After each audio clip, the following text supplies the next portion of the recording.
Hi, this is Eric. It's been about a month since I last did a video, and I wanted to reach out to you guys today and talk to you about a few things that are going on in Pebbledom. This is the Great PEBL Adventure video number 3. They're finally in production. A couple of the people in the PEBL owners group are going to be getting theirs this week, so I'll be excited to see some new pictures and videos from theirs, and I will be happy to share those with you guys on the next video that I do. For now though, I got a few things to share with you. So there's going to be an Indiegogo campaign that's going to be happening in October. So if you did not already purchase a Pebble or are considering purchasing one, that might be a great way to get involved. So I wanted to talk about a few of the components for the Pebble, and this will be on mine and all of them from what I understand. So currently, as far as a safety feature, they have lights on the front and back. They also have lights on the sides, and the back center also has a flasher like you'd have on a bicycle, which is pretty cool. It's nice to see that additional safety feature built into the Pebble, as it kind of shows a little bit of thoughtfulness. So one of the things that I asked Kevin about several weeks ago was about the drivetrain for the Pebble. So I know that it has an 8-speed internal hub, and I know that he's put in a triple crankset in the front. Now, something to be aware of, that triple crankset does not have a derailleur. So if you want to change the gear range of the 8-speed rear derailleur, or the 8-speed internal hub, you're going to literally have to get your fingers dirty and move the chain from the middle ring, which is where it typically starts, to the small ring or the big ring, which to me is a big downer. I mean, I'm going to be wearing my work pants and going from home to work and from work to home and doing errands, and I'm not going to want to have my hands get dirty if I want to start going up a hill and not either using all electric or just really having to push hard to get any additional momentum from the pedaling. So dropping it down to the small ring would be of use, but I'm not going to want to get my hands dirty.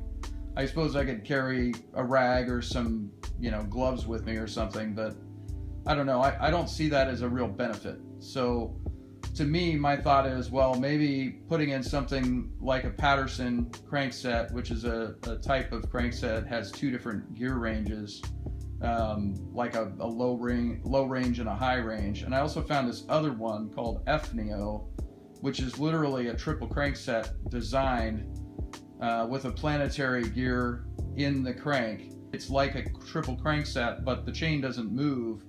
And the neat thing is you can actually change gears without having to get your hands dirty, and you can do it instantly, so even while you're stopped. So if you're in the big crank, in the big chain ring, so to speak, you're cranking going down a hill or on the flats, and then the light changes, you have to slam on the brakes, now you're in the big crankset. If you were on a triple, even with a derailleur, you wouldn't be able to change it without literally picking up the back tire. You've done it, rotating the chain. But with the planetary gear, you can just literally click, click, click, and you're in the low range, and you can get it going. You can do the same thing with the rear hub. The internal hub doesn't need to be moving in order to be able to change. When I rode the Elf, my discovery was that I literally had to have the electric to get moving, because I would put a ton of effort into, even in the lowest gear on the New Vinci, which was on the one that I test rode, and it was like impossible to get it moving. So I used the electric to get it moving, and then once I used the electric to get it moving and got up to speed, then I would back off the throttle or let it go completely and just only pedal, and I was able to keep it moving with the pedals.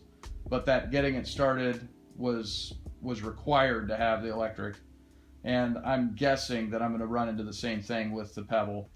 So I wanted to talk to you a little bit about gear range. So the gear range of the Pebble as it sits right now, with a triple crankset in the front with the 8-speed internal hub, is from 27, and that's if you're, so gear inches, you go to sheldonbrown.com/gears, and it talks all about gear inches. So 27.3 gear inches is similar to what I have on my full-size road bike with a compact double on the front. Okay, so 3450 crankset on the front.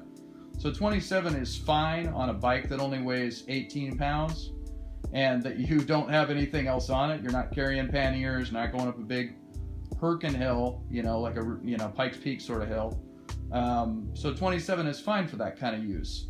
But on a bike that weighs 200 pounds, and then you have yourself, and then you have whatever other gear you might be carrying or a passenger, it's completely unacceptable. It's not going to work. So I'm going to need a lower gear range than that, and you'd probably want to be somewhere in the range of 20 gear inches or 19 gear inches. That's what people usually use if they're going to do a lot of climbing, or if they're going to haul panniers, or if they're going to run a tandem, or something that's extra heavy, carry a trailer, something like that.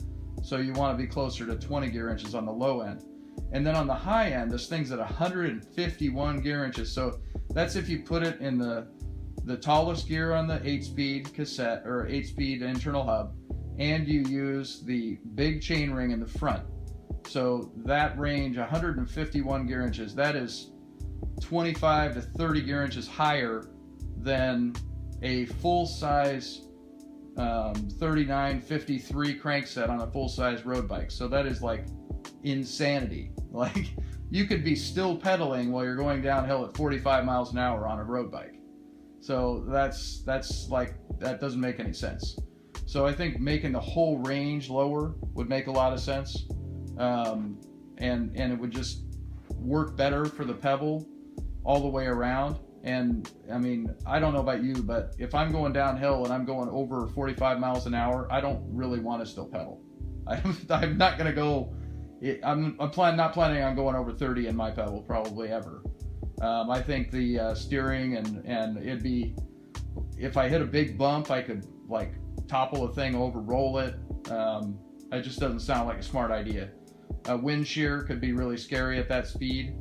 I'll test it a little bit once I get it, but I just am guessing that I'm not going to want to go super, super fast in it. So anyway, that's the gear range.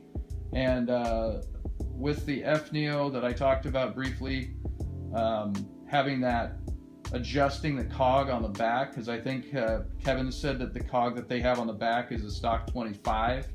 If you went with a bigger cog on the back, you could adjust the whole range of the gearing.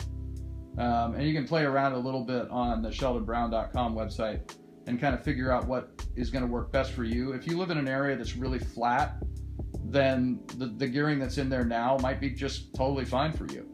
But if you would live in a really hilly area, or you end up wanting to do a lot more stuff where you're carrying extra gear, you're going to want to take that gear range down quite a bit, I would guess. If you want to pedal more. If you don't care about pedaling and you're just using this as an electric car that you can pedal, it's probably fine just as it is too.